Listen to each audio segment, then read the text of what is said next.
مشاهدينا الكرام، أهلا ومرحبا بكم في هذا الحوار الخاص. اليوم نسعد ونتشرف في التلفزيون العمومي الجزائري باستضافة مهندس التتويج القاري الأخير الذي طالما أسعد الجزائريين هو وأشباله. تعرفتم عليه أكيد، إنه الناخب الوطني جمال بالماضي. كوتش، أهلا ومرحبا بك. السلام عليكم.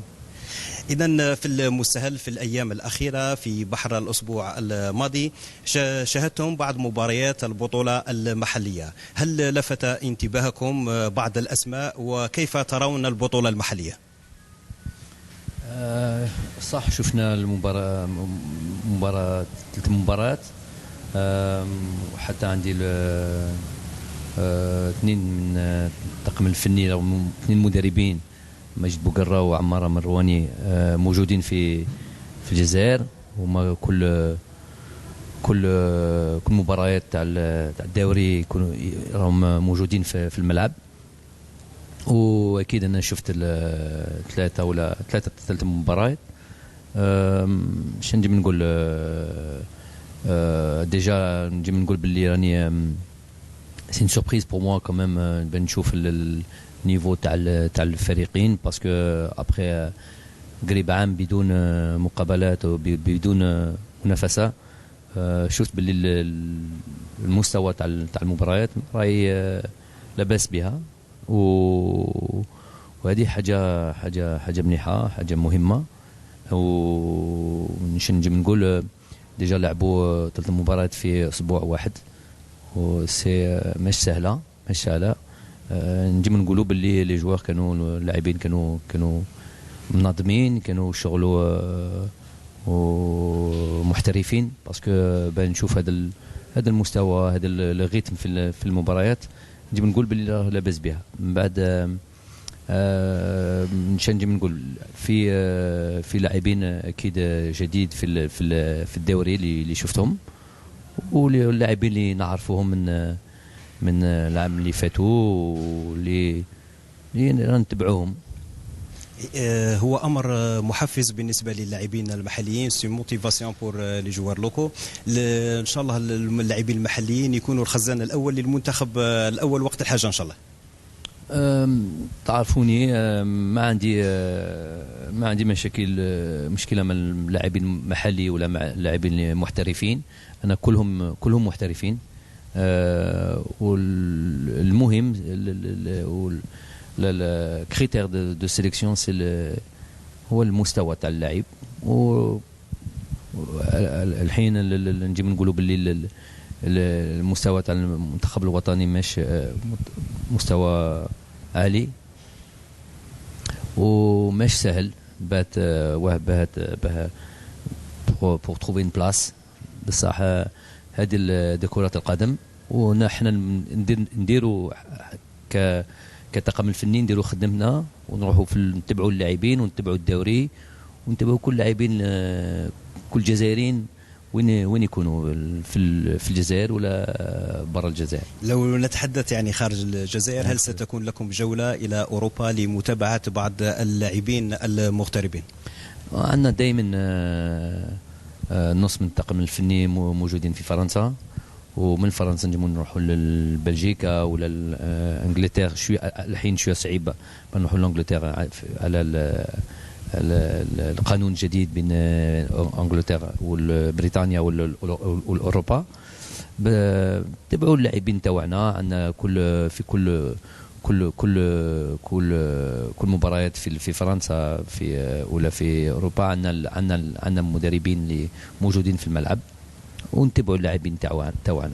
يعني هناك بعض الأسماء التي برزت مؤخرا: رامز زروقي وسط ميدان 20 الهولندي، أحمد توبا، ريان صنهاجي مدافع فريق مونتانا البلغاري. لا، في لاعبين نتبعوهم. انتم تحبوا الاسماوات، انا جو بريفير نخدم في دون لومبر. المهم الخدمه رانا نخدموا، رانا نتبعوا اللاعبين. لو نتحدث عن المباريات المقبله للمنتخب الوطني ان شاء الله، التحضير لمباراتي زامبيا وبوتسوانا شهر مارس المقبل، كيف سيكون التحضير؟ كيف سيكون التربص؟ هذه مباراتين مهمة جدا. مباراة زامبيا حنا هذه بين لي ك بريباراسيون للمباراة تاع البوركينا فاسو اللي رانا رايحين نسافروا. دونك on va se mettre dans les conditions d'un match à l'extérieur. وحاجة اللي مليحة زامبيا مازال عندهم الفرصة باش يتأهلوا للكاس الأفريقية، وهذه مليحة باسكو باغي يعطونا المستوى toutes les forces qu'ils ont, vont jouer avec le plus sérieusement du monde. Et c'est ce qu'on a envie de voir. On a envie de trouver une équipe qui est encore en course pour se qualifier, pour avoir un match de qualité. Inch'Allah, Nsebol Sohobat, difficultés, qui vont nous mettre dans un vrai match officiel important, surtout pour cette équipe, d'un point de vue mathématique, mais pour nous aussi, d'un point de vue préparation pour le mois de juin et ce match à l'extérieur au Burkina Faso, pour les qualifications de Coupe du Monde. يعني الجمهور وعشاق المنتخب الوطني الجزائري يتساءلون هل ستكون أسماء جديدة سيعاد استدعاؤها أم هل ستكون أسماء جديدة إن شاء الله؟ هذا السؤال دائما عندي دائما يتسقسوها لي. لو بلوز امبورطون سي المستوى تاع الفريق، مش الاسماوات جديد ولا قادم. انا لو بلوز امبورطون سي المنتخب. Elle progresse de match en match et elle devient de plus en plus fort. Et voilà, si on a des faiblesses, on essaie de les gommer, de progresser. Si on a devenir de plus en plus fort. Après, Esmaouet Jedida, Hedin, on va voir avec le temps, mais c'est plus un problème ou une question des journalistes que ma préoccupation à moi. إذا كوتش نبقى دائما نتحدث عن اللاعبين. هناك نتحدث من الناحية الفنية. بعض لاعبي المنتخب الوطني من ركائز المنتخب أصبحوا لا يلعبون في مناصبهم في لي بوست تاعهم. هل يقلقكم من الناحية الفنية بقاء بعض اللاعبين على كرسي الاحتياط أو ابتعادهم بسبب الإصابة ونحن مقبلون على مباريات رسمية هامة؟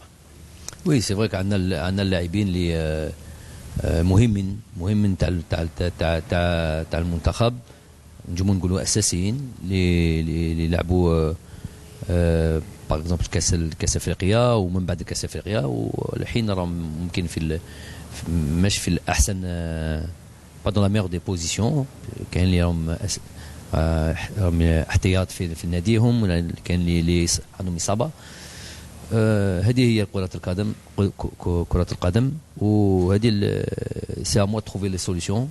انا لازم نسيب الحلول و je suis payé pour ça et inchallah l'équipe nationale doit compter sur beaucoup de joueurs, plusieurs joueurs plutôt que un groupe de 11 de 13 ou de 15.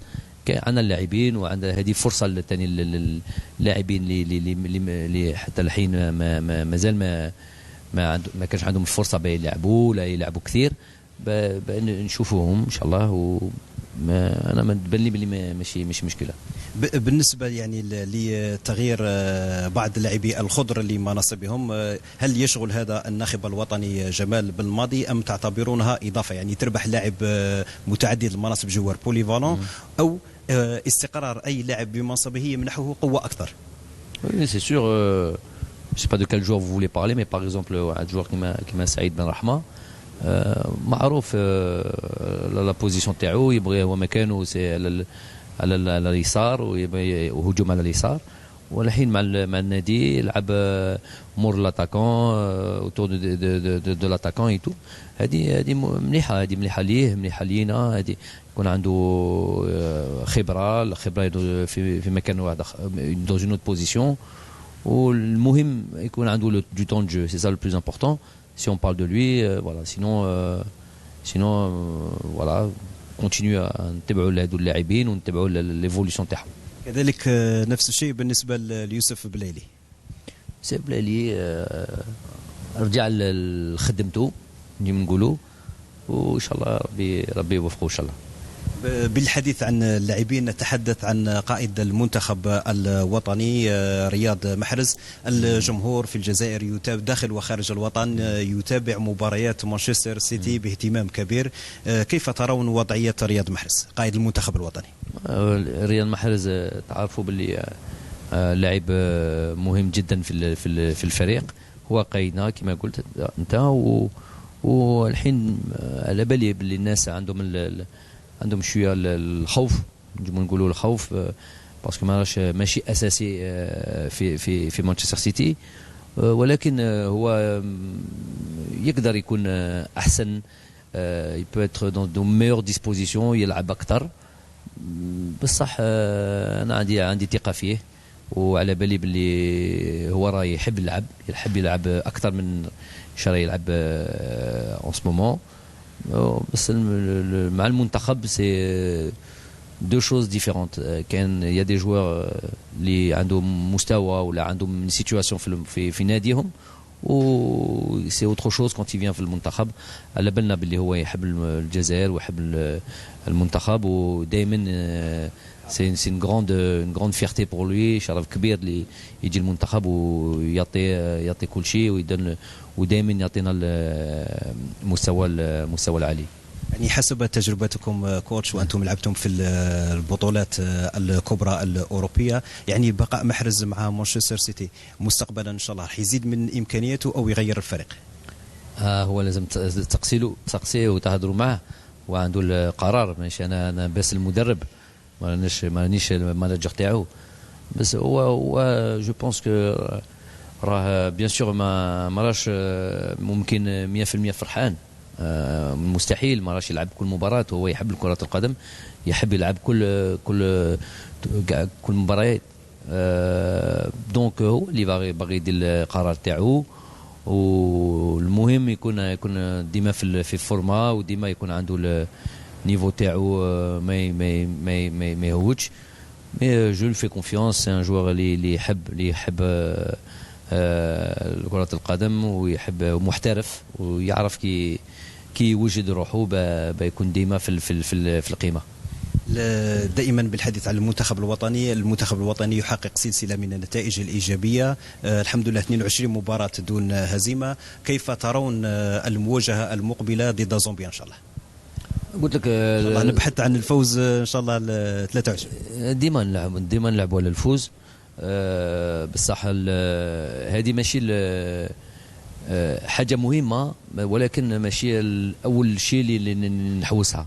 أنا نحوس بأن نلعبوا مباراة صعيبة، ومباراة في المستوى، بنوجدوا روحنا للتصفيات كأس العالم. هذه الهدفي وهدفنا إن شاء الله. واكيد ما نحبوش نخسروا، نحبوا ديما نربحوا، نعطوا ان شاء الله 100% بنفوزوا هذه المباراه ان شاء الله. وبالحديث عن كاس العالم، المنتخب الوطني امام تحدي كبير في التصفيات، كيف ترون هذه المهمه؟ مهم جدا. كاس العالم هو هدفنا الاول. ان شاء الله نخدموا، باغي نبداو هذا تصفيه كاس العالم في شهر 6 ولا النهاية تاع شهر 5، وإن شاء الله نكونوا جاهزين إن شاء الله. لو نتحدث عن التكوين والأصناف الصغرى، شاهدنا مؤخرا تأهل أشبال الخضر U17 لكأس أفريقيا. أول مرة تتأهل هذه الفئة إلى كأس أفريقيا. واش تقولوا على هذا الإنجاز؟ باش نشجعوا اللاعبين الشبان. أكيد نشجعوهم، ورانا ديما معاهم، وهذه النتيجة مهمة جدا للبلد، وإن شاء الله يكونوا جاهزين في الهدف هذا في كأس أفريقيا، ونكونوا موراهم إن شاء الله، نشجعوهم، وإن شاء الله ربي يعطيهم التوفيق إن شاء الله. ونحن نتحدث عن الأصناف الصغرى والتكوين. أكاديمية الفاف ببلعباس تفتح أبوابها للاعبين الشباب. أنتم سيد جمال بالماضي بخبراتكم الكبيرة لعبتوا يعني في كبرى الدوريات الأوروبية، سافرتم لعدة بلدان في مسيرتكم الرياضية. كيف ترون تأثير هذه الأكاديمية مستقبلا إن شاء الله؟ لا إن شاء الله يكون إن شاء الله يخرج غير الخير في المستقبل من هذه الأكاديميات.